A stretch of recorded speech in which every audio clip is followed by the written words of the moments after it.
오늘 말씀의 제목은 굽어 살피시는 하나님, 굽어 살피시는 하나님이라는 제목으로 함께 하나님의 말씀을 나누겠습니다. 김창옥이라는 스피치 전문 강사가 있습니다. 예전에는 대학 교수였고요. 지금은 많은 사람들에게 동기부여나 소통과 관련된 좋은 내용들을 강연하는 강사입니다. 그가 언젠가 세바시 세상을 바꾸는 시간 15분이라는 그 강연에서 스피치한 것을 아주 인상 깊게 들은 적이 있었는데요. 그 내용은 남녀 간의 연애에 대한 것이었습니다. 그에 따르면 보통 여자들은 남자를 볼 때 얼굴도 보지만 키나 스타일을 보고 특히나 목소리의 매력을 느낀다고 합니다. 아무래도 고음보다는 중저음의 멋진 목소리에 여성들은 매력을 느낀다고 합니다. 그럼 남자들은 어떨까요? 남자들은 고음인 여성에게 매력을 느낄까요? 아니면 중저음인 여성의 목소리에 매력을 느낄까요? 어떻겠습니까? 확인된 결과 남자들은 예쁜 여자에게 매력을 느낀다고 합니다. 여성의 목소리가 고음이든 중저음이든 아무런 상관이 없다고 합니다. 20, 30대 젊은 남성에게 여자를 소개시켜준다고 하면 거의 첫 질문이 그 여자 예뻐? 이렇게 물어본다고 해요. 그런데 더욱 놀라운 것은 20, 30대 뿐만이 아니라 40, 50대 심지어는 60대 이상까지 여성을 소개시켜준다고 하면 똑같은 질문을 한다고 합니다. 그 여자 예뻐? 그래서 남자들이 모든 연령층에서 이렇게 예쁜 여자를 선호한다는 것 너무나 놀라서 제가 그걸 들으면서 정말 기억에 계속해서 남아 있었습니다. 하나님은 중심을 보시지만 사람들은 외모에 먼저 매력을 느끼죠. 중심을 꿰뚫어 볼 수가 없으니 눈에 보이는 외모에 먼저 매력을 느낍니다. 창세기를 보면 아브라함과 이삭과 같은 그런 족장들의 아내는 한결같이 아리따웠습니다. 아브라함이 기근을 피해 애굽으로 가면서 아내 사라에게 이렇게 말합니다. 창세기 12장 11절에서요. 그대는 아리따운 여인이라 이렇게 말을 하면서 자신들의 목숨이 위태로울 수 있으니 아내를 누이라고 하겠다라는 그러한 장면이 나옵니다. 사라의 미모는 아브라함의 생각만이 아니었고요. 애굽 사람들이 보기에도 심히 아리따웠다라고 그렇게 기록되어 있습니다. 그럼 2대 족장인 이삭의 아내 리브가는 어떻습니까? 창세기 24장에서 아브라함이 자기의 종에게 이삭의 신부감을 데려오라고 시켰는데요. 그 종이 메소포타미아 나홀의 성에서 리브가를 만났을 때 그 소녀는 보기에 심히 아리따웠다라고 기록되어 있습니다. 어쩌면 이렇게 한결같이 족장의 아내들이 아리따운지 너무 신기합니다.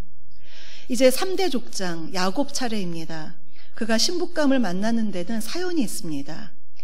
야곱은 이삭의 둘째 아들이지만 형 에서가 받을 장자의 축복을 가로채고 형이 무서워서 부모를 떠나 멀리 외갓집이 있는 밧단 아람이라는 곳으로 도망갔습니다. 그곳에는 어머니 리브가의 오빠인 외삼촌 라반이 살고 있었습니다. 그가 우여곡절 끝에 밧단 아람에 도착했을 때 라반의 가족들이 정말 그를 따뜻하게 환대해 주었습니다. 라반에게는 두 딸이 있었는데요. 큰 딸의 이름은 레아, 둘째 딸은 라헬이었습니다. 그런데 그 딸들에 대하여 29장 17절에서 이렇게 설명하고 있습니다. 레아는 시력이 약하고 라헬은 곱고 아리따우니. 같은 자매인데 사람에 대한 평가가 이렇게 다릅니다. 레아에 대해서는 시력이 약하고가 이 한 문장이 그녀에 대한 설명 전부입니다. 사람에 대한 평가는 다양할 수가 있죠. 착하고 지혜롭다, 키가 작고 활발하다, 여러 가지 우리가 다양하게 표현을 할 수가 있는데 레아에 대한 것은 시력이 약하다, 그것이 전부입니다. 참 설명이 너무 야박하지 않나 그런 생각이 들 정도입니다. 그러면 레아의 시력이 약하다는 것은 무슨 뜻일까요? 여기에 대해서 여러 가지 해석이 있는데요. 레아가 시력이 나빠서 눈을 찌푸리는 그러한 인상이 있었을 것이다, 그런 해석도 있고요. 또는 그의 눈에 총기가 없었을 것이다, 그렇게 보는 견해도 있습니다. 어쨌든 둘 다 레아가 결혼 상대로는 그리 매력적이지가 않다라는 점을 설명해 주고 있습니다. 그러면 시력이 약한, 약점을 지닌 그녀의 삶은 어땠을까요? 아마도 상상해 보건대 곱고 아리따운 동생 라헬의 외모와 늘 비교되면서 열등감을 가지고 살지 않았을까 그렇게 생각이 듭니다. 야곱은 이런 레아에게는 전혀 관심이 없었고 오직 아름다운 라헬만을 사랑했습니다. 오늘 본문 29장 15절에서 라반이 야곱의 노동에 대한 품삯을 이야기할 때에 야곱은 그 품삯을 받는 대신에 사랑하는 라헬과 결혼하게 해달라고 말합니다. 18절을 보시면요, 야곱이 라헬을 더 사랑함으로 대답하되 내가 외삼촌의 작은 딸 라헬을 위하여 외삼촌에게 7년을 섬기리이다. 당시 결혼 풍속이 있었는데요, 남자가 결혼을 하기 위해서는 여자에게 결혼 지참금을 주어야 합니다. 신랑이 그 결혼 지참금을 신부 측에게 전달을 하면 그러면 그 부모가 가지고서 잘 관리하다가 이 지참금은 어느 때 쓰냐면 딸에게 무슨 문제가 있을 때, 예를 들면 갑자기 사위에게 변고가 생기거나 생계에 어려움을 당하거나 그럴 때에 그 지참금으로 딸이 살아갈 수 있도록 그러한 용도로 쓰였습니다. 야곱은 밧다나람 그곳으로 급하게 도망가느라 커다란 지참금을 챙길 여유가 없었습니다. 그래서 그 대신 7년간 일을 하겠다, 그 노동에 대한 품삯 대신 라헬과 결혼하게 해달라, 그렇게 라반에게 요청을 하였고 라반은 이것을 수락했습니다. 그때부터 야곱은 라반의 집에서 열심히 일을 했습니다. 일하는 그의 마음이 어땠을까요? 29장 20절을 보면요, 야곱이 라헬을 위하여 7년 동안 라반을 섬겼으나 그를 사랑하는 까닭에 7년을 며칠같이 여겼더라. 보통 우리도 너무나 좋아하는 일을 하면 시간이 금방 지나죠. 바로 야곱이 그랬습니다. 오직 사랑하는 라헬과 결혼하겠다는 그 목표가 있었으니 7년이 훌쩍 지나간 것입니다. 어느덧 결혼식이 다가왔습니다. 야곱은 곱고 이 아름다운 라헬과 결혼하면 얼마나 행복할까, 그 마음에 잔뜩 기대에 부풀어 있었습니다. 그리고 꿈에 그리던 결혼식을 치렀습니다. 그런데 결혼식을 치르고 아침에 일어나 보니 어땠습니까? 옆에 라헬이 아니라 레아가 누워있는 것입니다. 레아를 보고 야곱이 얼마나 황당했겠습니까? 오직 라헬과의 결혼만을 손꼽아 7년을 기다렸는데, 그래서 외삼촌 라반에게 너무나 화가 나서 29장 25절을 보면요, 야곱의 원망 섞인 마음을 우리가 들을 수가 있습니다. 외삼촌이 어찌하여 내게 이렇게 행하셨나이까? 내가 라헬을 위하여 외삼촌을 섬기지 아니하였나이까? 외삼촌이 나를 속이심이 어찌 됨이니까? 저는 이렇게 점잖게 읽었지만 지금 정말 그야말로 야곱은요, 목에 핏대를 세우고 소리를 질렀을 것입니다. 그때 라반은 언니가 먼저 결혼하는 것, 이것은 우리 지방 풍속에 있지 않다라고 말을 하면서 앞으로 7일을 더 채우면 그 후에 라헬을 줄 것이고, 그런데 그녀를 위해서 또다시 7년을 일하라고 그렇게 말합니다. 사람이 무슨 1+1도 아닌데 이렇게 둘을 한꺼번에 끼워서 결혼을 시키려는 그 라반의 속셈을 보고서 정말 너무 야곱이 화가 났을 것 같습니다. 그러나 라헬을 사랑했던 야곱은 외삼촌의 이 말도 안 되는 제안을 그래도 받아들입니다. 30절을 보면요, 야곱이 또한 라헬에게로 들어갔고 그가 레아보다 라헬을 더 사랑하여 다시 7년 동안 라반을 섬겼더라. 야곱은 레아보다 라헬을 더 사랑했기 때문에 정말 이 7년 더하기 7년 14년을 열심히 라반을 위해서 일했습니다. 라헬의 입장에서 보면 자기를 그렇게 사랑하는 야곱 더없이 좋았을 테지만, 한편 레아의 입장을 한번 생각해 보시면 자기는 안중에도 없고 동생을 그렇게 사랑하는 남편 야곱으로 인해서 마음의 상처가 더욱더 크게 자리 잡았을 것입니다. 이후에 이 가정에서 일어난 일들은 여러분이 아마 잘 아실 것입니다. 오늘 본문의 이후의 이야기를 쭉 읽어보면 레아와 라헬, 그리고 그들의 여종인 실바와 빌하를 통해서 야곱은 12 아들과 1명의 딸을 얻었습니다. 그러면 이러한 야곱 가정의 이야기, 특히 레아와 라헬을 통해서 우리에게 주시는 메시지 두 가지를 함께 살펴보겠습니다. 첫째로, 하나님은 약점을 감싸주시고 굽어 살펴주시는 하나님이십니다. 하나님은 약점을 감싸주시고 굽어 살펴주시는 하나님이십니다.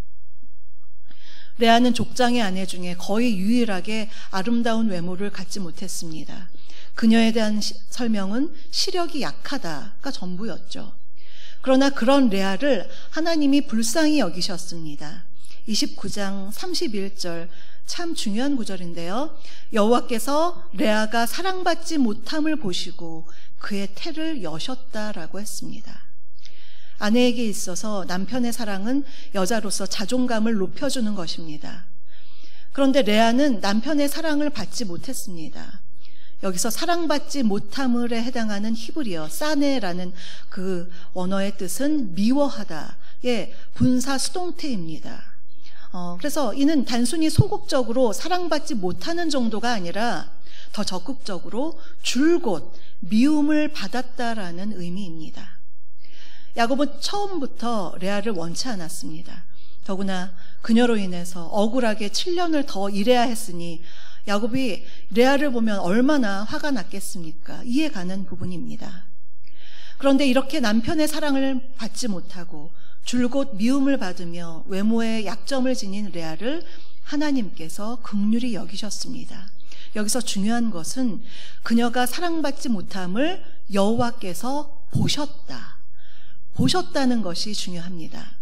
여기서 보다에 해당하는 원어의 보통의 뜻은 눈으로 보는 것을 말하지만 또 이면에 그 모든 상황을 알고 이해한다는 뜻도 있습니다. 그러니 하나님이 보셨다는 것은 그 모든 상황을 알고 계신다는 것입니다. 시력이 약하여 동생에게 늘 열등감을 느낄 수밖에 없었던 레아, 남편에게 줄곧 미움을 받고 있던 그녀를 우리 하나님이 보고 계셨습니다. 하나님이 보시는 인생, 그분이 굽어 살피시는 사람은 더 이상 불행하지가 않습니다. 시편 33편 13절부터 15절까지 말씀인데요. 우리 화면을 보면서 우리 함께 13절부터 15절 함께 읽겠습니다. 여호와께서 하늘에서 굽어보사 모든 인생을 살피시며 세상의 모든 거민들을 굽어 살피시는도다. 그는 그들 모두의 마음을 지으시며 그들이 하는 일을 굽어 살피시는 이로다. 아멘. 하나님은 하늘에서 모든 일생을 굽어 보시고 살피신다고 말씀하십니다.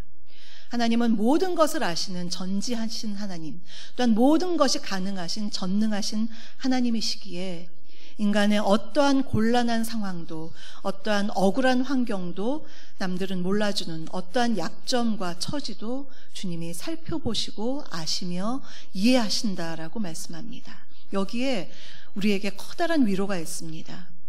때로는 하나님이 나를 사랑하신다는 말씀도 좋지만 하나님이 나를 보시고 아신다, 나를 아신다, 그 말씀이 좋을 때가 있습니다. 남들은 모르는 나의 모든 마음과 나의 모든 상황을 그분이 굽어 살피사 나를 보시고 나를 이해하신다는 것, 우리에게 너무나 큰 위로의 말씀입니다. 두 번째로, 하나님으로 인해 열리고 풀리고 새롭게 되는 인생입니다. 하나님으로 인해 열리고 풀리고 새롭게 시작되는 인생입니다.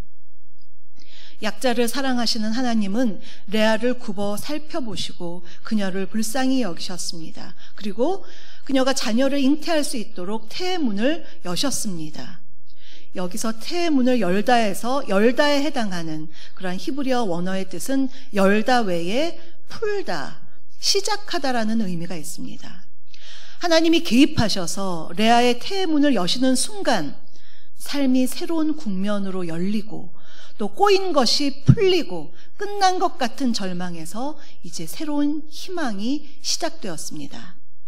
열리고 풀리고 시작되는 인생, 바로 우리 주님의 은혜를 덧입은 인생입니다. 레아는 주님의 은혜로 자그마치 육남일녀를 낳았습니다. 29장 32절을 보시면요. 먼저 첫 번째 아들 그 낳는 이름이 나오는데요. 이름을 르우벤이라고 지었습니다. 그 뜻은 보라 아들이라 라는 뜻입니다. 그리고는 이렇게 말했습니다. 여호와께서 나의 괴로움을 돌보셨으니 이제는 내 남편이 나를 사랑하리로다. 레아는 자신이 아들을 얻은 것은 우연이 아니라 하나님께서 나의 괴로움을 돌보셨다. 하나님의 은혜의 결과라는 믿음의 고백을 한 것입니다. 그리고 레아는 또다시 임신하여 둘째 아들 시므온을 낳았습니다. 33절에서 레아는 여호와께서 내가 사랑받지 못함을 들으셨으므로 내게 이 아들도 주셨도다. 여기서 시므온의 뜻이 들으심이라는 뜻입니다. 내가 사랑받지 못함을 하나님이 들으셔서 이 아들을 주셨다는 고백입니다. 하나님은 들으시는 하나님이십니다. 특히 어려움을 당할 때, 억울한 일을 당할 때, 이유 없이 지속적으로 미움을 받을 때 신음소리를 들으시는 하나님이십니다. 이것은 레아만이 아니죠. 우리를 굽어 살피시는 하나님께서 저와 여러분의 신음소리와 간절한 기도의 소리, 부르짖는 기도의 소리를 다 듣고 계십니다. 이제 레아가 또 아들을 낳고 셋째 아들, 이제 그 이름을 레위라고 지었습니다. 이름의 뜻은 연합이라는 뜻입니다. 레아는 이 이름을 통해서 이제 자신과 남편이 이 세 아들이 있으니 이제 연합이 됐으면 좋겠다 하는 그러한 기대감을 가지고 그 이름을 지었습니다. 그런데요, 하나님은 이 아들을 그녀의 예상보다 훨씬 더 원대하게 사용하셨습니다. 부부간의 연합을 넘어서 하나님과 그 이스라엘 관계 속에서 쓰임받는 레위 지파로, 레위의 후손들을 레위 지파로 사용하셨습니다.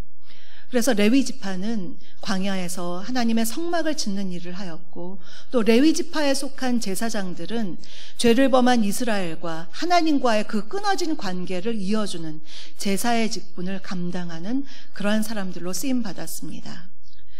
부부가 하나 되면 좋겠다는 레아의 소박한 꿈을 하나님은 더욱 원대하게 하나님과 이스라엘의 연합을 위하여 레위의 자손들을 들어 쓰셨습니다. 그런데요, 아직 클라이맥스가 남아 있습니다. 25절에서 레아는 또 아들을 낳았는데요, 35절을 제가 읽겠습니다. 그가 또 임신하여 아들을 낳고 이르되 내가 이제는 여호와를 찬송하리로다 하고, 이로 말미암아 그가 그의 이름을 유다라 하였고 그의 출산이 멈추었더라. 넷째 유다의 이름의 뜻은 찬송함입니다. 이 이름을 보면 레아는 이제 4명의 아들들을 출산하는 동안 남편의 미움을 받던 그 아픔과 서름에서 벗어나서 이제는 하나님을 향하여 찬송하고 있습니다. 유다는 성경에서 굉장히 중요한 인물입니다. 그 후손 유다 지파에서 다윗 왕이 나왔고요. 또 남유다도 다 이 유다에서 나왔고, 또 그 무엇보다도 메시아이신 예수 그리스도께서 유다 지파에서 나왔습니다. 얼마나 영광스러운 일입니까? 또한 레아는 유다 이후에 이사갈과 스불론이라는 아들 둘을 또 더 낳았고, 딸 디나도 낳았습니다. 어떠한 상황 속에서도 여전히 하나님을 바라보았던 레아는 하나님의 돌보심 속에 그녀가 이전에는 상상하지 못할 그런 축복을 받았습니다. 이후에 레아는 나이 들어서 죽게 되었을 때에 막벨라 굴에 장사되었는데요. 그곳은 조부모인 아브라함과 사라, 그리고 부모인 이삭과 리브가, 이제 야곱과 레아가 거기에 장사됨으로써 레아는 아브라함 가문의 맏며느리로 인정받았습니다. 야곱이 그토록 사랑했던 라헬이나 다른 첩들은 막벨라 굴에 묻히지 못했지만 레아는 당당히 야곱의 아내로서 그 매장지에 장사되었습니다. 우리는 레아의 일생을 보면서 그녀는 약점이 있었고 남편에게 줄곧 미움을 받았지만 하나님의 돌보심 속에 그녀의 삶이 새롭게 국면이 열리고 풀리고 시작되는 것을 보았습니다. 그러면 레아의 동생 라헬은 어떠한 삶을 살았을까요? 라헬은 다른 아내들에 비해서 아름다운 외모를 가지고 있었고 남편에게 사랑을 듬뿍 받았으니 행복하게 살았을까요?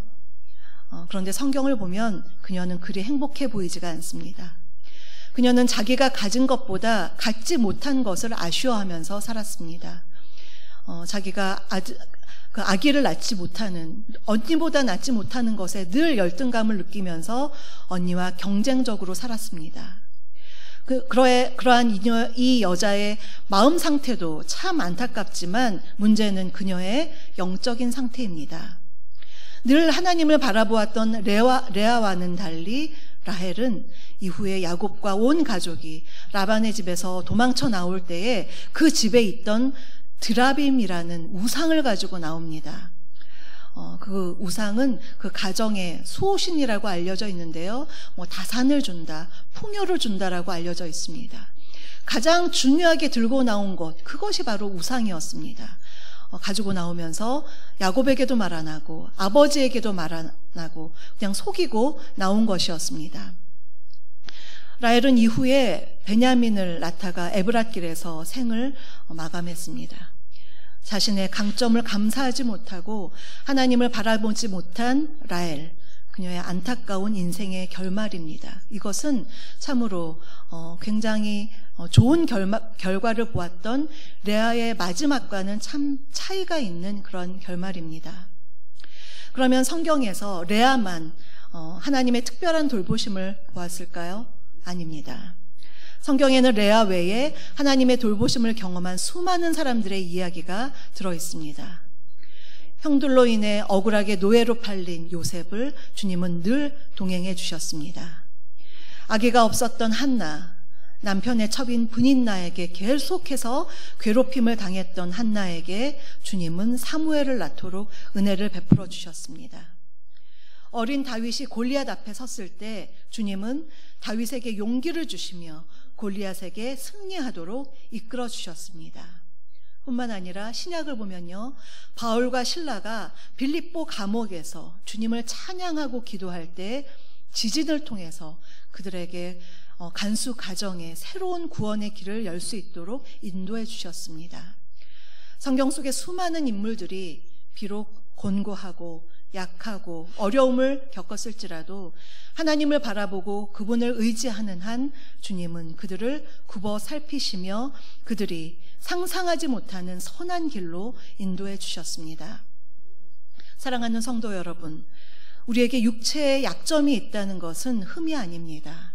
또는 가정의 실패, 사업적으로 실패한 것, 이 모든 어려움을 겪었다고 위축될 필요가 없습니다. 남들이 나를 어떻게 보고 평가하든 나의 시선이 늘 주님을 바라보고 주님께서 나를 굽어 살피시고 계시는 한 나의 인생은 주님의 은혜로 새롭게 열리고 풀리고 시작될 줄 믿습니다. 하나님은 우리에게 원대한 꿈을 가지고 계십니다. 내가 상상하지 못하는 놀라운 방법과 방향으로 우리를 인도해 주십니다. 이것이 우리가 어떠한 상황 속에서도 낙담하지 않고 계속해서 주님을 바라보아야 할 이유입니다. 유튜버 박위라는 사람 아시나요? 사진을 한번 띄워주시면요, 보셨을 것 같습니다. 네, 2014년 5월 어느 날 그는 커다란 사고를 겪었습니다. 그전에는 외국계 회사 인턴으로 있다가 정규직으로 전환된다는 소식을 듣고 너무 기뻐서 그래서 정식 출근 일주일 전에 친구들을 불러 모아놓고 파티를 열었습니다. 그리고 술을 그야말로 엄청나게 많이 마셨습니다. 그러다가 너무나 술에 취한 나머지 건물 2층 높이에서 떨어져서 낙상 사고를 당했습니다. 경추 6번, 7번이 골절되면서 신경이 손상되었고 결국 그는 전신마비의 판정을 받았습니다. 그가 병원에서 어떻게 누워있는지 한번 사진을 띄워주시면요, 꼼짝 못하고 이렇게 누워 있어야 하는 상황이었습니다. 의사는 그에게 다시는 걸을 수도 없고 손가락 하나 쓸 수도 없고 아무리 재활이 잘 돼도 전동 휠체어 정도 탈 수 있을 거라고 절망스러운 말을 전해주었습니다. 그러나 가족들의 기도와 돌봄, 또한 교우들의 중보기도와 사랑 속에 그는 열심히 재활 훈련을 했습니다. 그래서 일부 그런 몇 가지 기능들이 호전이 되었는데요. 물론 그 과정이 굉장히 힘들었습니다. 핸드폰을 드는데 2년이 걸렸다고 해요. 얼마나 힘들게 그렇게 재활을 했는지 모릅니다. 그러나 그러한 재활에도 불구하고 여전히 지금도 걸을 수는 없고 휠체어를 타야 합니다. 그러한 장애를 갖게 된 것입니다. 그렇지만 하나님은 그를 새로운 길로 인도해 주셨습니다. 그가 하나님이 자기에게 주신 사명을 깨달았는데요. 그 사명은 자신과 같이 장애와 어려움을 겪는 사람들에게 극복과 희망의 메시지를 전달하라는 하나님의 말씀이었습니다. 그래서 지금까지 계속해서 그러한 일을 하고 있습니다. 그는 점차 건강이 호전되어서 이전에는 생각지도 못했는데 이제는 운전을 할 수 있게 되었습니다. 그리고 그 운전을 하면서 전국을 다니면서 간증 집회를 통해서 자신을 살려주신 그 하나님에 대한 증거를 하고 있습니다. 또한 유튜브 채널 위라클이라는 채널을 만들었습니다. 자신의 이름 위 플러스 기적의 미라클을 합쳐서 위라클이라는 채널을 만들어서 모든 사람에게 나 같은 기적이 일어나기를 원합니다 라는 마음으로 그는 그 채널을 통해 장애와 어려움으로 낙담하고 있는 사람들에게 희망을 전해주는 그러한 하나님의 사람이 되었습니다.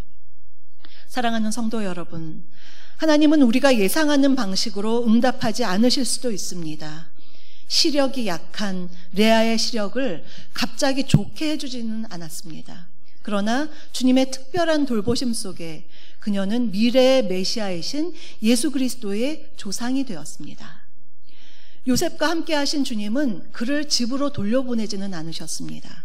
대신 그를 혹독하게 훈련시키셔서 애굽의 총리로 높이시고 야곱의 모든 가족들을 포함한 수많은 사람들을 흉년에서 살려내는 그러한 생명의 사람으로 쓰임받게 하셨습니다. 우리의 약점과 우리의 실패에도 불구하고 우리가 여전히 주님을 바라보고 그분을 의지할 때에 주님은 우리를 굽어 살피시고 우리를 새로운 길로 인도하여 주십니다. 하나님은 상한 갈대를 꺾지 않으시고 꺼져가는 등불을 끄지 않으시는 좋으신 하나님이십니다. 그러나 우리가 늘 상한 갈대처럼 또 꺼져가는 등불처럼 그렇게 힘없이 낙담하며 살아가기를 원치 않으십니다. 우리의 모든 약점과 연약함과 실패에도 불구하고 우리의 인생을 여시고 푸시고 새롭게 시작하게 하시는 주님을 믿음으로 바라보면서 이번 한 주도 매일매일 그 소망을 가지고 힘차게 승리하시는 저와 여러분, 우리 모두가 되시기를 주님의 이름으로 축복합니다.